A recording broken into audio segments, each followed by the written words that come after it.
Hey, are you planning a summer road trip this year in Western Canada with kids? I guarantee you it can be one of the best family adventures you have ever done if you know the right places to go. In this video, I'll take you through a 7-day itinerary packed with fun, family-friendly stops, easy drives, and tips to keep the trip stress-free. Let's dive in.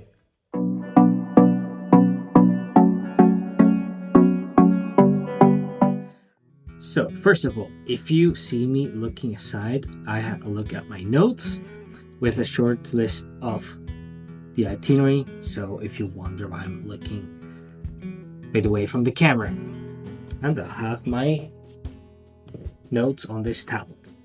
So first day is the start and the arrival in Vancouver. You can start seeing Stanley Park at the beginning and then go over to see Science World and end the day with a dinner at Granville Island or at the Stanley Park Brewing Restaurant. And if you buy beforehand a hop-on hop-off ticket, you're gonna have these stops available on the hop-on hop-off bus routes. On day 2, I take a 2 hours drive to Whistler. On the way there, you make a stop at the Shannon Falls. They offer a short and easy walk to the waterfall.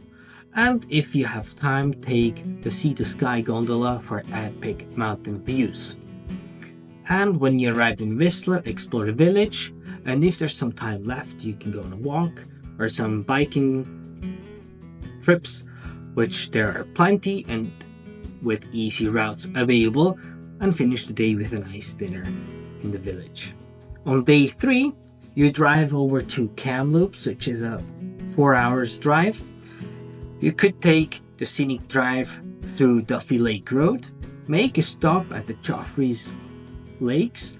They offer family-friendly hike and picnics, but be aware it might be a bit crowded as it is famous or came famous within the past years, so you might need to think of that. And then when you arrive in Kamloops, you take a stop at the Riverside Park in Kamloops, rest there, relax, maybe bring a picnic with you to enjoy the evening hours in the park. On day 4, you drive from Kamloops to Jasper. It's another 5 hours drive. On the way there, visit the Wells Grey Provincial Park. Maybe you have time for the Helmken Falls, which is an easy hike to get there, and I guarantee you also here it's worth the visit. And when you drive into the Jasper National Park, look out for some wildlife, and most often you will find them. They will come to you, and if you have the ability and want to explore Jasper itself, do that, or you can invite the day at the Pyramid Lake for a relaxed evening. On day 5, we explore the Jasper National Park. You can take the SkyTram going up the mountain, which is an awesome experience. I've been there and I can guarantee that's worth a stop and visit, as you get rewarded with scenic views. Then walk through the Maligne Canyon, and don't forget to throw in a coin into the river, which they say brings you some luck. And last but not least, relax at the Lake Annette with a canoe or have a picnic there, and maybe consider having dinner in Jasper itself. From there on, we head to Banff. On day 6, we take a 4 hours drive via the Icefields Parkway, stop at the Athabasca Falls. It's a great stop in my point of view. We've been there a few years ago and it's worth the visit.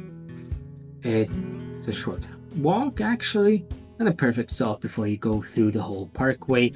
And when you're on top of the Icefields Parkway, don't forget to stop at the Columbia Icefield for a short rest, maybe to grab something to eat, toilet break, and even consider taking tour on the glacier itself. And when you drive further, don't forget also to stop at the Peyto Lake. There's an easy viewpoint that is accessible from the road. It's another great and short stop you can include in your travel. And don't forget to make these scenic pictures from the viewpoint. And then when you arrive in Banff in the evening, walk through the city. It's a quaint little mountain city and it's worth a visit. Maybe you can visit the Christmas stores. The Christmas store, sorry for the mispronunciation. That store is open all year round. We brought home to Switzerland some very nice Christmas decorations and accessories. And even if you want, you can bring a nutcracker home that is 1 meter high, if this is still available. So you will be, or might be, a bit overwhelmed. Anyway, what else you can do is in the evening there to wind down is a visit to the hot springs. And as it's quite famous and a great spot to stop, there might be some people there, maybe a bit crowded, just that you consider this, but it's a great way to relax, to unwind from the trips you've done so far, and it's a great way to end the day as well. And on day 7, you make a visit to the Moraine Lake and Lake Louise with a shuttle bus. I advise you to go there in the morning to the Moraine Lake, that you can avoid a bit the crowd, but you would be rewarded with incredible morning views at the Moraine Lake.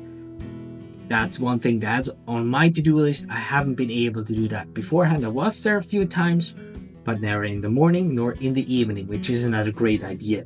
If you miss the morning, then do it in the evening. And after that, you can go to the Lake Louise, rent a kayak or a canoe and get on the lake. Be careful, the water is cold, believe me.